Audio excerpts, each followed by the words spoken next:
everybody back to the channel. It is the most earth-breaking, ground-shaking, but never media show money taking, the man, the myth, the legend, the most electrifying villain in YouTube entertainment today, Mr. General Zod. And today, this is an interesting one. If you guys did know, I was going to do a review on The Stand, and I talked to a couple of people in the community I'm in, and they did point out something, which is that we should not be giving a project any kind of money that includes Amber Heard, the most uh, just awful individual in the world right now.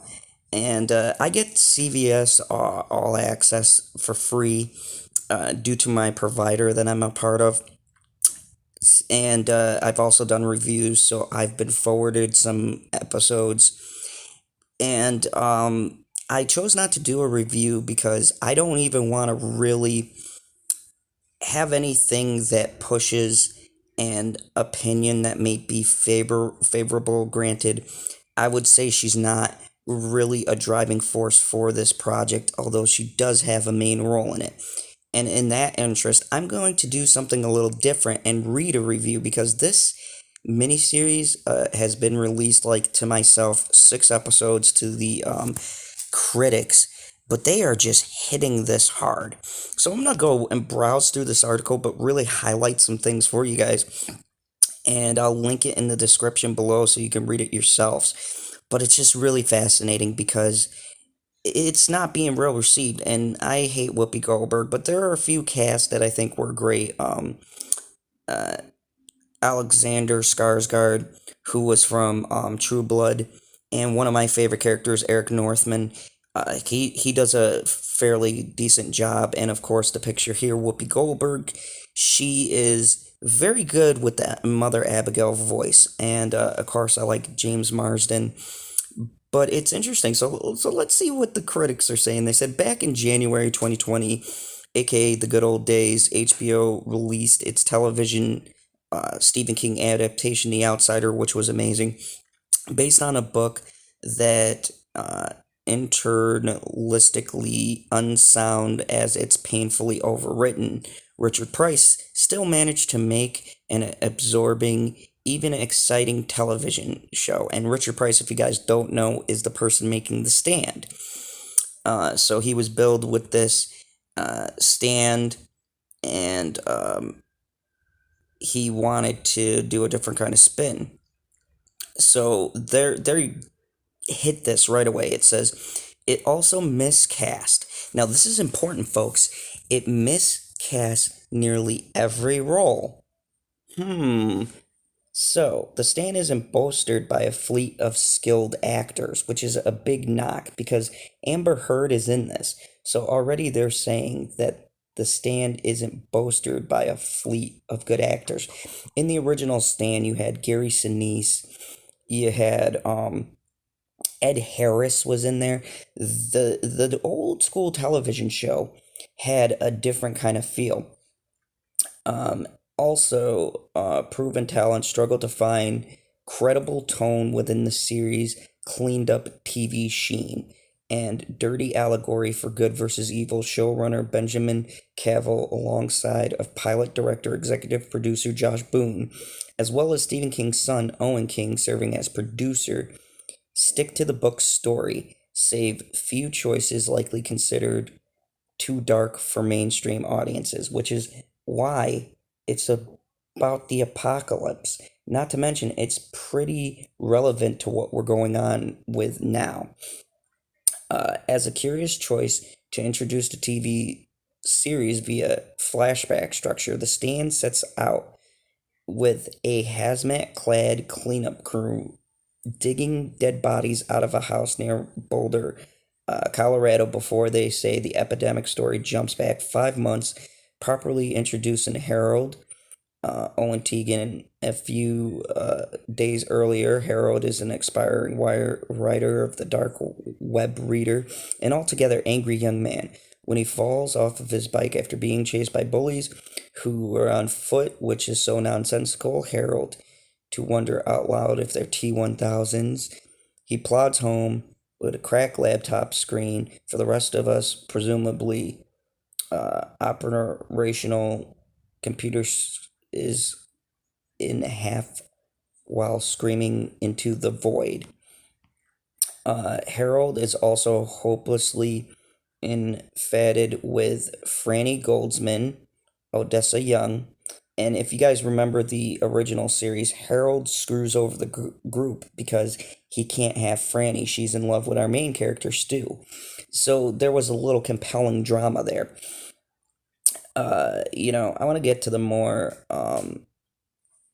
relevant part here. Even more debilitating is the realization that the flashbacks are going to keep happening every time there's a new character introduced. The Stand is famous for having a massive cast and jumping ahead of time.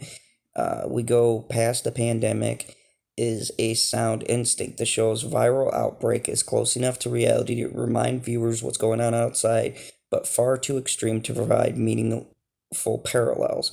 Repeatedly going back in time kills the forward momentum. I agree. Take our lead, Stu Redman, played by James Marsden, is a good old Texan being deprived of his rights, stuck in a government mandated quarantine station, which was in the book. But when we jump back to see how Stu got there, his backstory is tied up with someone else's timeline. He was at the gas station. A dying army man crashed into, abandoning the post. The Stand makes it feel like a freaking maze. What do we know about Stu? Don't worry about it. He's a good guy with a purposeful, inconsistent accent. We learn about the army officer? Don't worry about it. He's dead. What do we learn about the virus? The government was involved. But again, don't worry about it. Like the book, The Stand uses the viruses to set up the New World Order, splitting into groups. One group of Dreams by Mother Abigail, Whoopi Goldberg, a 100-year-old black woman who speaks to God and offers anyone who meets her in Colorado a chance to live, follow his word. The group Dreams of Mother Abigail, but they instead choose to join up with Randall Flagg, Alexander Skarsgård, a dark man who turns Sin City into a paradise impromptu, where gladiatorial matches involving chainsaws, orgies pop up in casino lobbies, and people can pretty much do whatever they want, so long as Randall approves. That Randall is so clearly a stand-in for Satan, and Mother Abigail is God herself. Maybe trite in 2020, but it's fine. This matchup The Stand promises, and the limited series must deliver, but resurrecting the OG magical without much alternation is a dubious choice to the cheesy staging of dreamscapes and the nature of their powers. Goldberg's role doesn't require enough screen time for a performance to register, but Skarsgård's hair, Gint, bigger, louder choices can often betray by the production around him, be it odd framing choices or overly staged set designs. Randall comes across more silly than scary, which is true. Alexander can put on a great performance, but the show really portrays that with the stylistic choices that CBS chooses, because All Access is trash, and they're like, we gotta go dark and gritty, and, less substance, more production. So let's get to the best part here.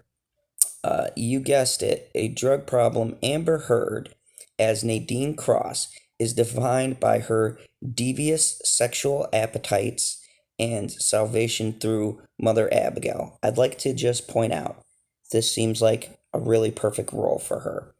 It's like not even acting. She just comes to work and bees herself. Anyways, the stand faces a long road with each of its adaptations. King has revised and reprinted 12 years after the initial published. The various film versions never got off the ground.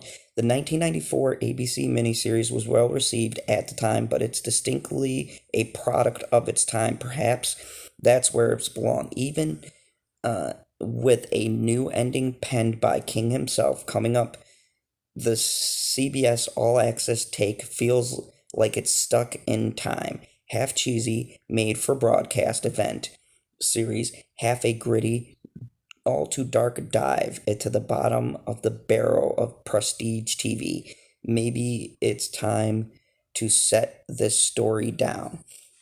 And I agree with some of these statements.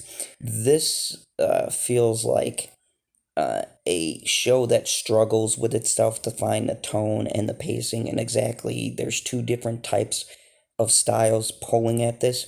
And the people who are playing their characters, they're very decent actors, but I feel like the production and the direction portrays the kind of performance that they can put on, which is a really big shame because I've looked forward to seeing this series, critiquing this series, and you know, I don't know how this is going to stumble to the finish line, but in the comments below, let me know. What do you think about this?